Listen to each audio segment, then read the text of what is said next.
AMC Ahmedabad municipal કોર્પોરેશનમાં ભરતી આવી છે, જેમાં તમારો પગાર ધોરણ રહેવાનો છે પ્રથમ 3 વર્ષ માટે 40,800 અને એના પછી તમારો પગાર 7મા પગાર પંચ મુજબ રહેશે. હા, હું વાત કરી રહી છું એએમસીમાં એન્જિનિયરિંગ ડિપાર્ટમેન્ટમાં ભરતી આવી છે સહાયક ટેકનિકલ સુપરવાઇઝર.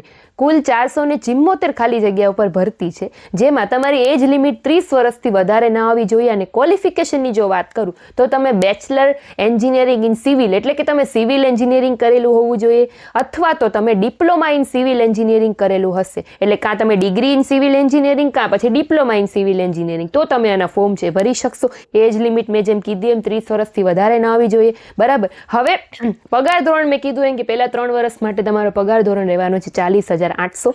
જે લોકોને આમાં ફોર્મ ભરવા છે એ લોકોને ફોર્મ ભરવાની શરૂઆત ઓલરેડી 8 જાન્યુઆરીથી થઈ ગઈ છે અને તમે એના ફોર્મ છે 23 જાન્યુઆરી 2026 સુધી એએમસીની ઓફિશિયલ વેબસાઇટ ઉપરથી ભરી શકશો. હવે એની જે પસંદગી પ્રક્રિયા છે એની વાત કરીએ કે એમાં શું ઓનલાઈન પરીક્ષા લેવાશે, લેખિત પરીક્ષા લેવાશે, તો એ પછીથી એએમસીની ઓફિશિયલ વેબસાઇટ ઉપરથી પ્રસિદ્ધ કરવામાં આવશે. અત્યારે તો ફક્ત ફોર્મ ભરવાની શરૂઆત થઈ ગઈ છે, એટલે જે લોકો આમાં એલિજિબલ છે, સિવિલ એન્જિનિયરિંગ વાળા સ્ટુડન્ટ છે ખાસ, એ લોકો અને ખાસ જે લોકો અમદાવાદમાં રહે છે એ લોકો તો ખાસ આમાં બધા ફોર્મ ભરી દેજો. પીડીએફ હજી એકવાર જો તમારે ડિટેલમાં રીડ કરવી હોય તો મારી ટેલિગ્રામ ચેનલ પર પોસ્ટ કરી દઉં છું, ત્યાંથી પણ તમે પીડીએફ રીડ કરી શકશો. Thank you.